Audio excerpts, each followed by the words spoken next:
جناب محسن، آج کیا بات کریں؟ آج کچھ بات کرتے ہیں جسم فروشی اور اس کی تعریف پر۔ کتاب ہے جسم فروشی کی تاریخ، جارج فلپ اسکاٹ، ترجمہ ہے محمد احسن بٹ کا کیا ہوا۔ جسم فروشی کی تعریف۔ ماضی میں اس موضوع پر لکھنے والے نے طوائف کی تاریخ مختلف انداز سے بیان کی۔ 1851 میں پال لیکرائکس نے لکھا کہ ایسی تمام عورتیں جو شادی کیے بغیر اپنے شوہر کے علاوہ کسی اور مرد کے ساتھ جنسی عمل کرتی ہیں طوائف ہوتی ہیں۔ اس سے قبل 1842 میں وارڈ لاء نے جسم فروشی کی تعریف متعین کرتے ہوئے مرد و زن کا غیر قانونی جنسی اختلاط قرار دیا تھا۔ دوسری طرف طوائف کے حوالے سے یہ تصور معروف ہے کہ وہ ایسی عورت ہوتی ہے جو اپنا جسم رقم کے عوض مختلف مردوں کو عارضی طور پر استعمال کرنے کے لیے سونپ دیتی ہے۔ یہ تصور واضح طور پر محدود ہے۔ ویبسٹر ڈکشنری میں بھی جسم فروشی کا یہی مطلب درج ہے، یعنی عورت کا اپنا جسم کرائے پر دینا۔ ہمارے خیال میں دو مردوں کا باہمی جنسی تعلق بھی جسم فروشی کے زمرے میں آتا ہے۔ یہ امر اہمیت کا حامل ہے کہ ایک مسٹریس اور طوائف بھی اسی طرح مخلوط رکھنا چاہیے جس طرح ایک شادی شدہ عورت اور طوائف میں فرق مخلوط رکھا جاتا ہے۔ ایسی عورت جو کسی مرد کے ساتھ شادی کیے بغیر خاص عرصے تک رہے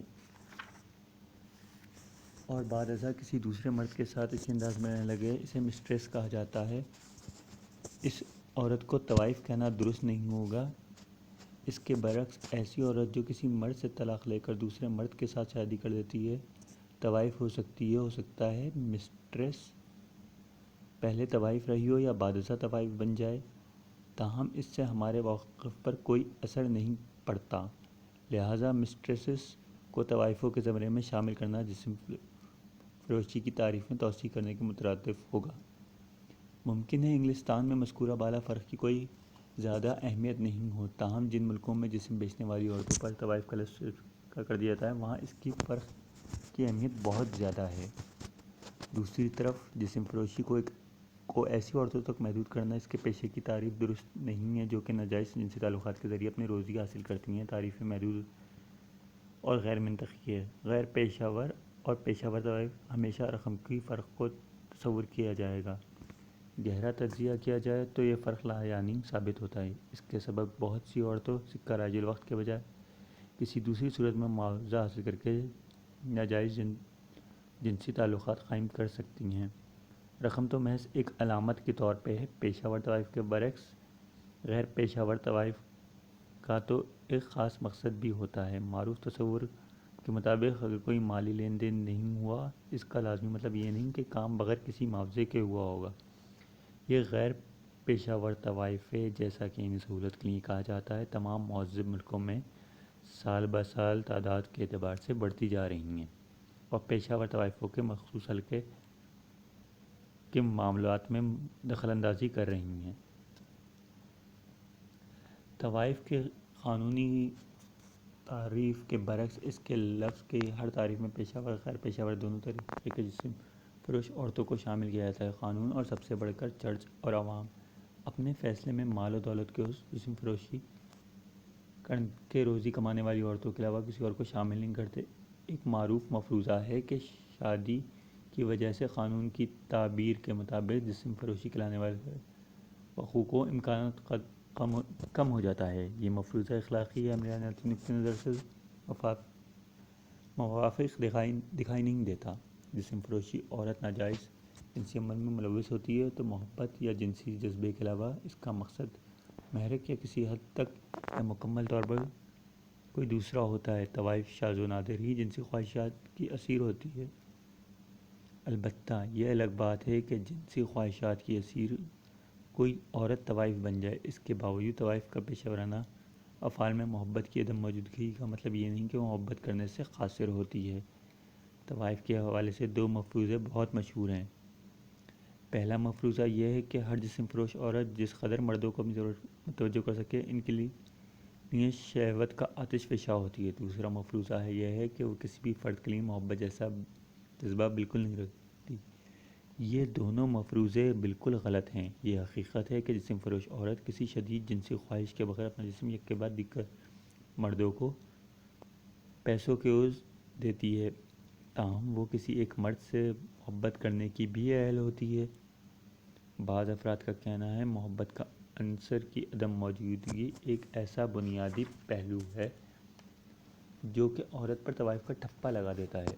ایسے افراد کا یہ بھی کہنا ہے جسم فروشی کی اہم خصوصیت جسم فروشی عورت اپنی جنسی مہمات سے کوئی لذت حاصل نہیں کرتی، اس کو تو صرف اپنی خدمات کے بدلے حاصل ہونے والی رقم سے دلچسپی ہوتی ہے۔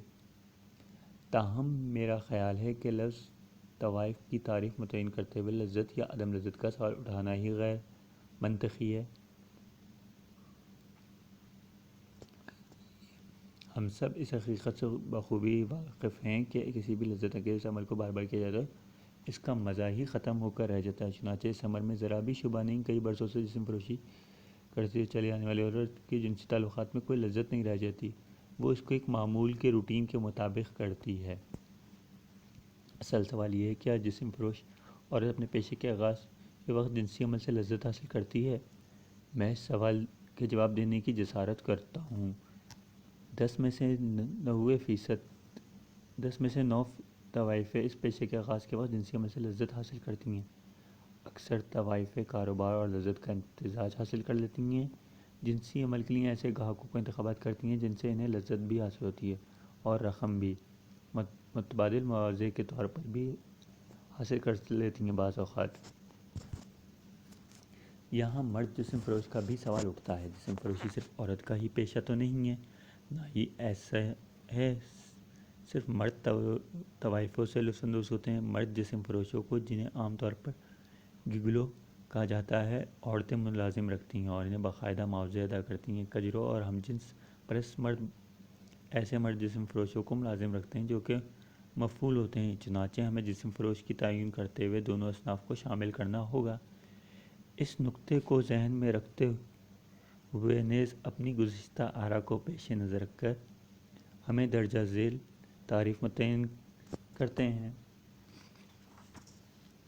ایک ایسا فرد، مرد یا عورت جو کہ مالی یا کسی طرح کے معاوضے کے بدلے محبت سے عاری لذت کے حصول کے لیے جسم فروشی جزء وقتی، پارٹ ٹائم یا کل وقتی طور پر پیشہ اپنانے لاتعداد لوگوں کو ساتھ نارمل یا اب نارمل جنسی عمل میں حصہ لے، خواہ اس کا تعلق کسی بھی صنف سے ہو، اسے طوائف کہا جا سکتا ہے۔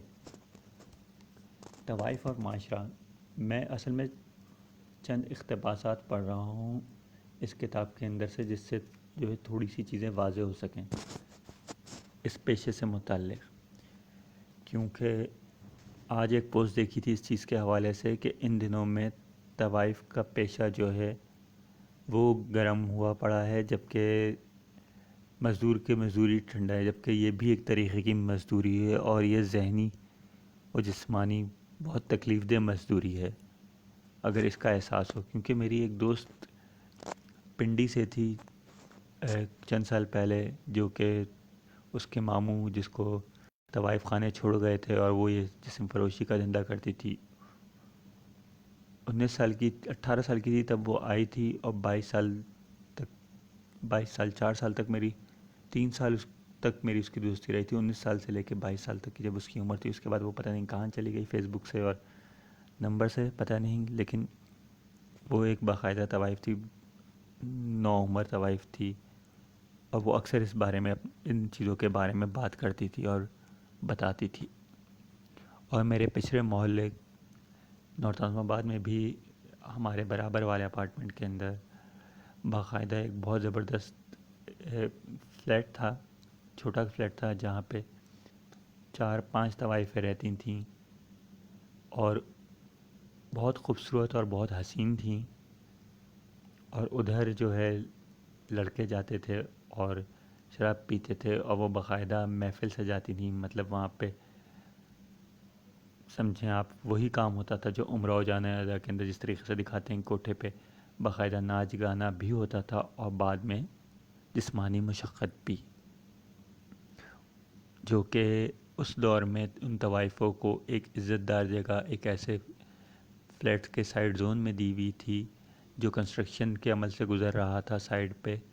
باقی فلیٹس پکے ہو چکے تھے، اس عمارت میں صرف ان کا گھر پکا کر کے ان کو رنگ و روغن کر کے وہ طوائف خانہ جو ہے، مجھے کہنے دیجئے کہ متحدہ کے لڑکوں کے چلا رہے تھے یا ان کے توسط سے چل رہا تھا. دوسرے لوگ بھی آتے تھے لیکن جو ہے چلا وہ رہے تھے، یا اجازت انہوں نے دی بھی تھی ان طوائفوں کو، کیونکہ باقاعدہ کوئی جگہ یا اس طریقے کی مارکیٹ انہیں اویلیبل نہیں ہوئی تھی. جب وہ لوگ 1990 کے اندر پنجاب سائڈ سے کہیں سے وہ لوگ یہاں پہ آئے تھے کراچی میں، تو ان کو کوئی جگہ کوئی مارکیٹ نہیں ملی تھی، تو اس جگہ انہیں وہاں پہ رکھ لیا گیا تھا ان فلیٹس کے اندر. ان فلیٹس کا نام نارتھن آباد کے اندر دارالسکون ہے. پرانے رہائشی شاید جانتے ہوں یا اپنے لب کو شائع نہ کریں. بہرحال طوائف اور معاشرہ آج بیشتر نہیں تو بہت سے معزز مرد و خواتین جسم فروش عورتوں کو حقارت یا رحم یا دونوں کے طرح کے احساسات سے دیکھتے ہیں. حد تو یہ ہے کہ اس پیشے کے وجود کی بڑی حد تک ذمہ دار مرد بھی طوائفوں کو تذکرہ نفرت اور حقارت کے ساتھ ادا کرتے دکھتے ہیں. اگر کوئی ایسے جسم فروش عورت ان کے دوستوں اور رشتہ داروں میں سامنے آ جائے جن کے ساتھ انہوں نے گزشتہ رات بسر کی ہو، تو وہ سردمری کا اظہار کرتے دکھائی دیتے ہیں. وہ ظاہر کرتے ہیں وہ جسم فروش عورتیں مہیا کرنے والے خیوہ خانوں شبینہ کلبوں میں آمد و رفت نہیں رکھتے.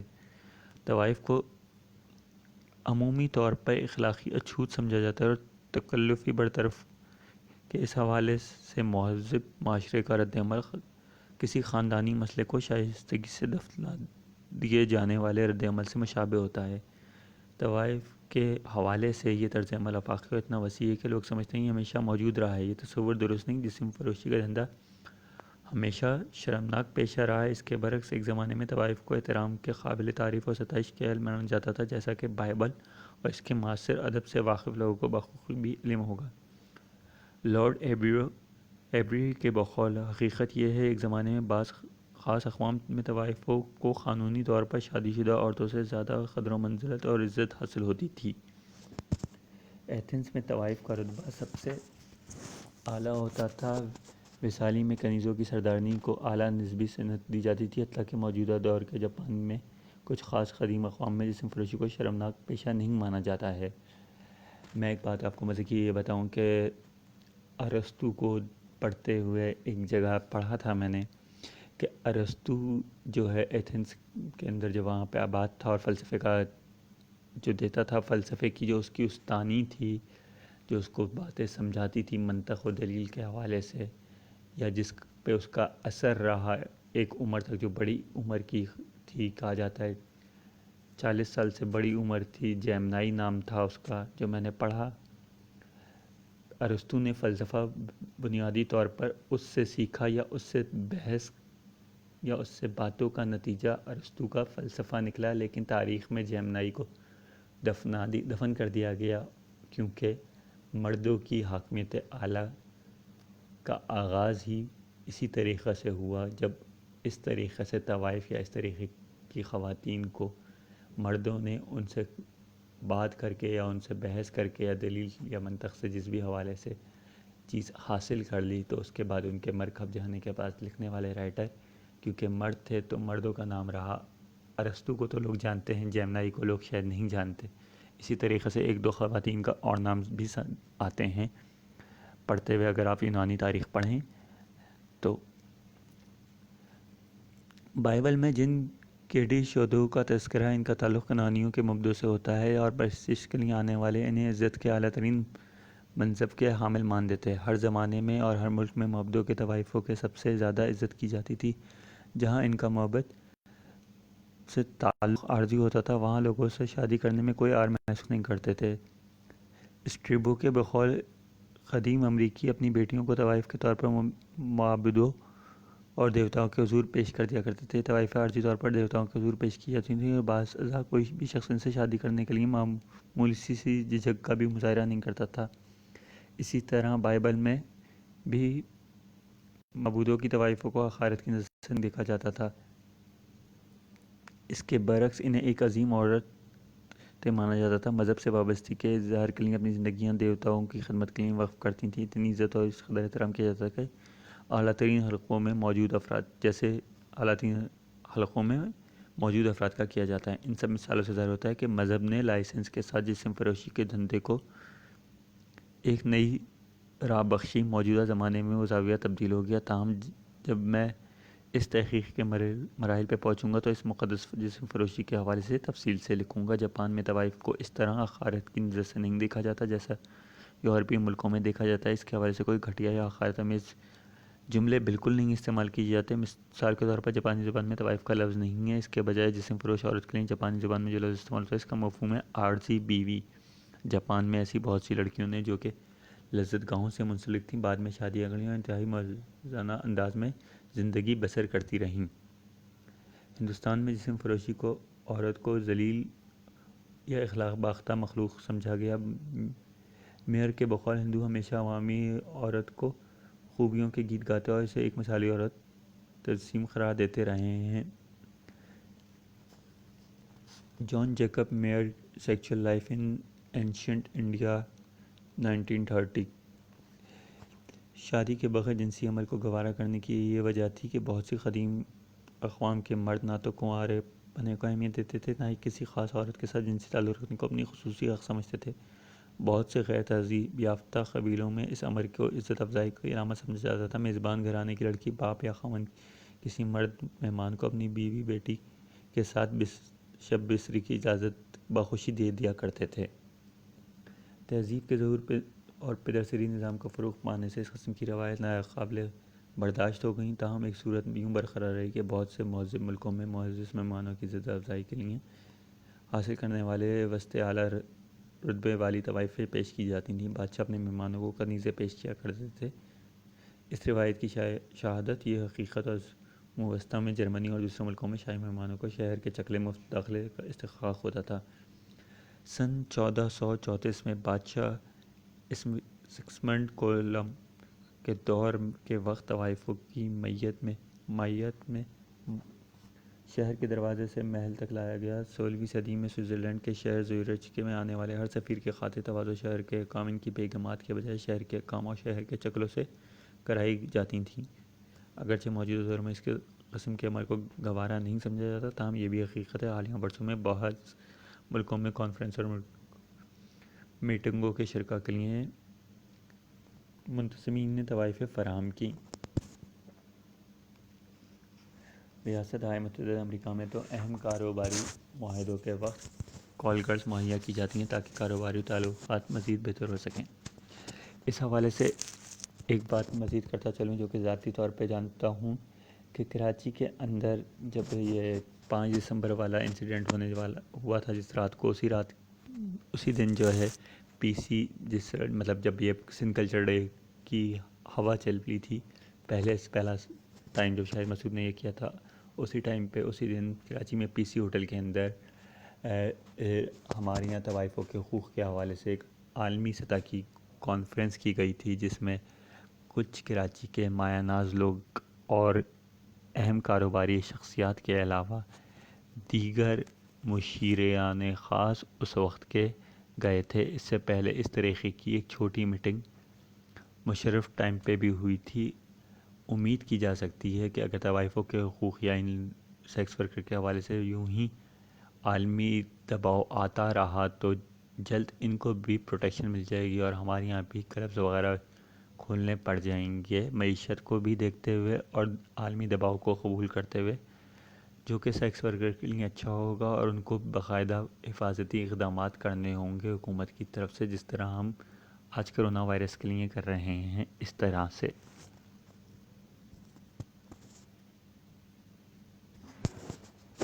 جسم فروشی سے وابستہ خوف محض لفظی ہے۔ زندگی سے وابستہ حقیقی براروی کے بجائے لفظ طوائف حقارت کا احساس زیادہ پیدا کرتا ہے۔ حد تو یہ ہے کہ اکثر اوقات ایک طوائف بھی طوائف کہے جانے پر غصہ کر جاتی ہیں اور اس لفظ کے حوالے سے کراہت کا اظہار کرتی ہے۔ یہ بھی حقیقت ہے جہاں کہیں جسم فروشی کی تقدس حاصل تھا یا ہے، وہاں ایسی عورتوں کو طوائف نہیں کہا جاتا۔ چنانچہ کنعان، شام اور یونان کے معبودوں سے وابستہ جسم فروشی کی عورتوں کو آج بھی طوائف نہیں کہا جاتا، اس کے بجائے ان کو پجارن کہا جاتا ہے، جسم فروش عورتوں کو طوائف کا نام یہودیوں نے دیا تھا۔ قدیم یونان میں ہیتاری کو نہ تو کبھی طوائف کہا جاتا ہے نہ کہ انہیں حقارت کی نظر سے دیکھا جاتا تھا۔ اس طرح فرانس، اٹلی اور سیلون میں چلانے والی کنیزوں اور مسٹریسوں کو حقیر نہیں سمجھا جاتا تھا، بلکہ یورپ کے دانشور بھی ان سیلونوں میں آیا جایا کرتے تھے۔ یورپی بادشاہوں اور اشرافیہ کے ہاں جسم فروشی عورتوں کو بڑی عزت و تکریم حاصل ہوا کرتی تھی۔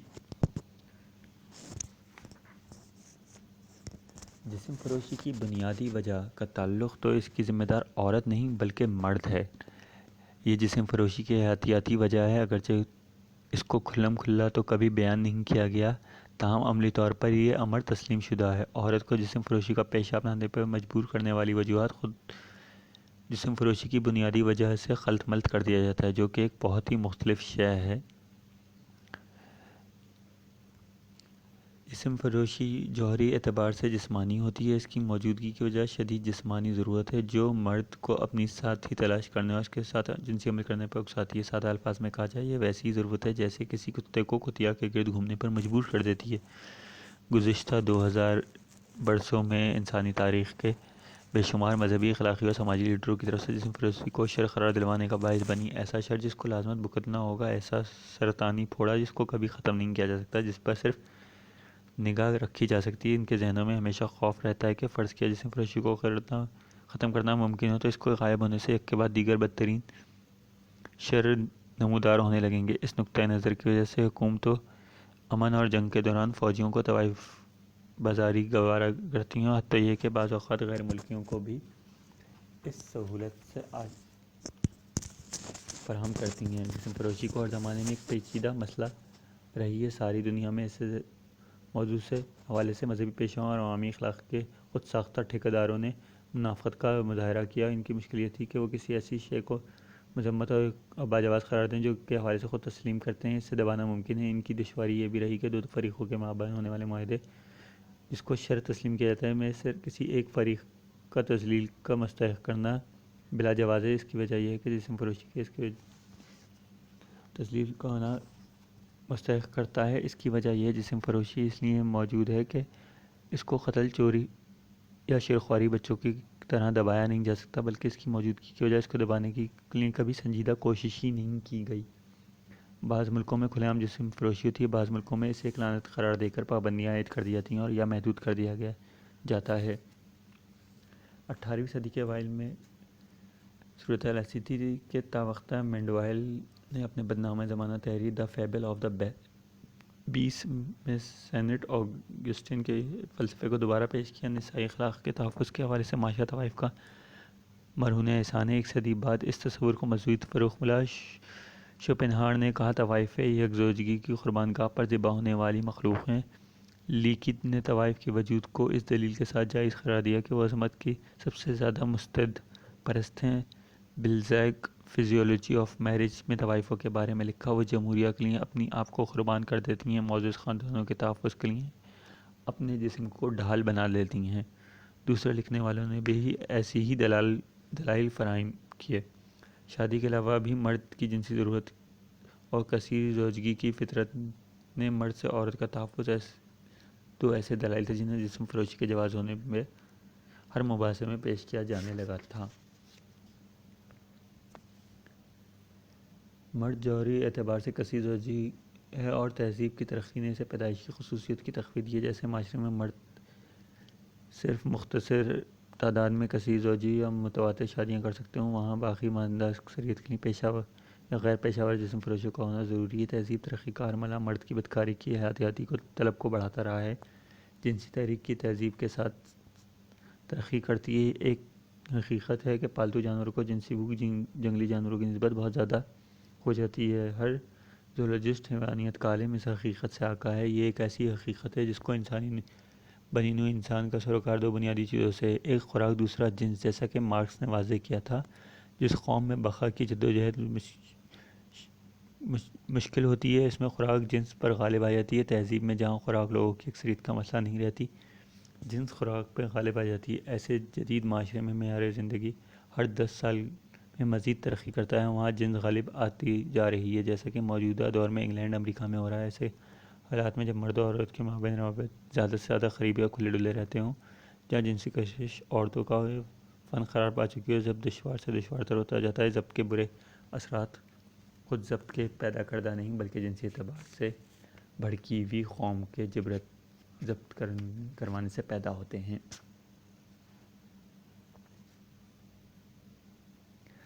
عورت طوائف کیوں بنتی ہے؟ اس سوال کا جواب جاننے کے لیے نہاد اخلاقی واعظوں کے بیانات کی بنیاد پر ایک مفروضہ بہت عام سا ہو گیا کہ طوائف ایسی شرمناک زندگی گزارنے پر اس لیے مجبور تھیں کہ وہ ایک معزز قسم کا مقام حاصل کرنے میں ناکام تھیں۔ طویل عرصے سے اس مفروضے کو چلانے کے لیے بہت سی وجوہات ہیں۔ پہلے سے یہ بات بہت پرانے مضامین نے بعد میں آنے والے مصنفین کو گمراہ کیا۔ مثلاً پیزنٹ ڈوکاٹیلے نے لکھا، روزگار کا نہ ملنا، نیز کم اجرت جسم فروشی کی بنیادی وجہیں سنگر تمام طوائفوں کو حالات کی ماری ہوئی ہیں۔ عورتیں مانتا تھا، اس کا کہنا تھا کہ اگر انہیں موقع دیا جائے تو اس پیشے کو چھوڑ سکتی ہیں۔ انگلینڈ کے طوائفوں کے حوالے سے خاص طور پر بات کرنے والا مصنف شیرول لکھتا ہے، اخلاق تجارت کے ساتھ ساتھ بدلتے رہتے ہیں۔ جو شرائط 100 سال پہلے لاگو ہوا کرتی تھیں وہ اب لاگو نہیں ہو سکتی۔ عورتوں کے لیے کسی زمانے میں طوائف ہونا عورتوں کے لیے واحد معزز پیشہ سمجھا جاتا تھا جو بعد ازاں شادی ہوا۔ اس کا متبادل گھریلو ملازمہ کا پیشہ تھا جو اس زمانے میں غلامی کے مترادف تھا۔ چنانچہ محنت کش طبقے کی ہزاروں عورتوں کے لیے جو اتنی خود قسمت نہیں تھیں کہ ان کی شادی ہو جاتی، گھریلو ملازمہ کے کام کے متبادل سوائے بازار میں بیٹھنے کے کوئی اور راستہ نہ بچا۔ جنسی ہوس کا نشانہ بننے والی گھریلو ملازموں کی کہانیاں اس حقیقت کو عیاں کرتی ہیں کہ لڑکیوں نے فاقہ کشی سے بچنے کا کوئی دوسرا راستہ پا کر جسم فروشی اختیار کر لی ہو۔ سن 1916 میں ڈاؤن ورڈ پیتھس کے نام معلوم مصنفوں نے 1916 میں لکھا، 830 طوائفوں نے 293 پہلے گھریلو ملازمہ رہ چکی تھیں۔ ایسی بہت سی مثالیں ملتی ہیں۔ گھریلو ملازمتوں چھوڑ کر جسم فروشی کا پیشہ اس لیے اختیار کرتی تھیں کیونکہ انہیں گھریلو ملازمتوں کے اندر بھی ہراساں کیا جاتا تھا۔ تو سوچیں انسان کا یہ گندا ذہن، گھٹیا ذہن مرد کا، کہ یہ 18ویں صدی میں بھی اتنا گھٹیا تھا، 1916 میں بھی اتنا گھٹیا تھا، اور 2020 میں بھی اتنا گھٹیا ہے کہ جو عورت اس کے گھر کام کرنے آتی ہے تو اس کو وہ سیکس آبجیکٹ کے طور پہ دیکھتا ہے، اس سے جنسی لذت اٹھانے کا فائدہ اٹھاتا ہے اس کی معاشی کمزوری کی بدولت۔ جسم فروشی کے اسباب بہت سے ہیں۔ انسان کسی ایک سبب کو واحد سبب قرار نہیں دے سکتا۔ انسان کسی ایک سماجی خرابی کی نشاندہی نہیں کر سکتا جس کی اصلاح سارے مسائل کا حل ہو۔ تمام لڑکیوں کو اس پیشے کی طرف مائل کرنے والا سبب تعیش پسندی اور کاہلی ہے۔ 1957 میں committee of homo sexual offence and prostitution کے عنوان سے لندن میں شائع ہونے والی رپورٹ میں کہا گیا، ہمارا تاثر یہ ہے کہ طوائفوں کی اکثریت ایسی عورتوں پر مشتمل ہے جنہوں نے اس پیشے کا انتخاب اس لیے کیا تھا کہ انہیں زیادہ آسانی اور زیادہ آزادی اسی میں دکھائی دیتی تھی۔